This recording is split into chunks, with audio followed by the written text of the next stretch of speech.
అనుకున్న తేదీ ఆగస్టు 15న ఎలాగైనా విడుదల చేయాలని పుష్ప 2 టీం షూటింగ్ పూర్తి చేసేందుకు విశ్వ ప్రయత్నాలు చేస్తోంది. అందుకు తగ్గట్టే రాత్రింబవళ్లు పనిచేస్తున్నారు. అయితే ఐటమ్ సాంగ్ కోసం ఇంతవరకు ఎవరినీ ఖరారు చేయలేదని తెలుస్తోంది. చివరకు జాన్వీ కపూర్ను ఒప్పించేలా డైరెక్టర్ సుకుమార్ ఉన్నట్లు టాక్. ఈ సినిమా కోసం మలేషియాలో కీలకమైన సన్నివేశాలను తెరకెక్కించాలనుకుంటున్నారు. అయితే ఇప్పుడు అంత టైం లేదు. అందుకే హైదరాబాద్లోని రామోజీ ఫిల్మ్ సిటీలోని మలేషియా మార్చేస్తున్నారు. అక్కడ ఈ సినిమా కోసం ఓ భారీ సెట్ తీర్చిదిద్దారు. అక్కడే మలేషియాలో తెరకెక్కించాల్సిన సీన్స్ని షూట్ చేస్తున్నారు. పుష్ప 2 షూటింగ్ ఎంత వేగంగా జరుగుతున్నా టీంని 2 విషయాలు ఇబ్బంది పెడుతున్నాయని తెలుస్తుంది. ఒకటి, ఫహద్ ఫాజిల్ ఈ సినిమాకు డేట్లు కేటాయించడం లేదు. ఈ సినిమాలో ఫహద్ కీలకమైన పాత్ర పోషిస్తున్న సంగతి తెలిసిందే.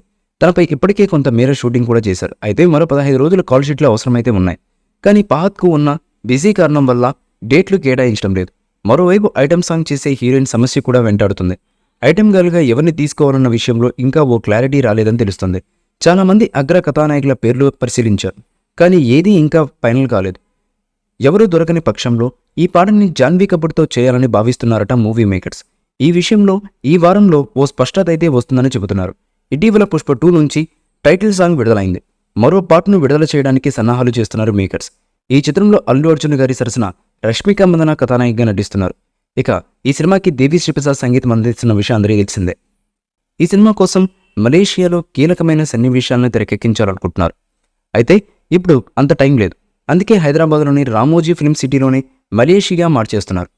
అక్కడ ఈ సినిమా కోసం ఓ భారీ సెట్ తీర్చిదిద్దారు.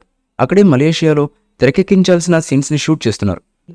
ఈ మూవీపై మీ అభిప్రాయాన్ని కామెంట్ బాక్స్లో తెలియజేయండి. ఈ వీడియో మీకు నచ్చితే లైక్ చేయండి, షేర్ చేయండి, కామెంట్ చేయండి. మరిన్ని అప్డేట్స్ కోసం మన ఛానల్ని సబ్స్క్రైబ్ చేయండి. అలాగే పక్కనే ఉన్న గంట సింబల్ని గట్టిగా టంగ్ టంగ్ అని కొట్టేసేయండి.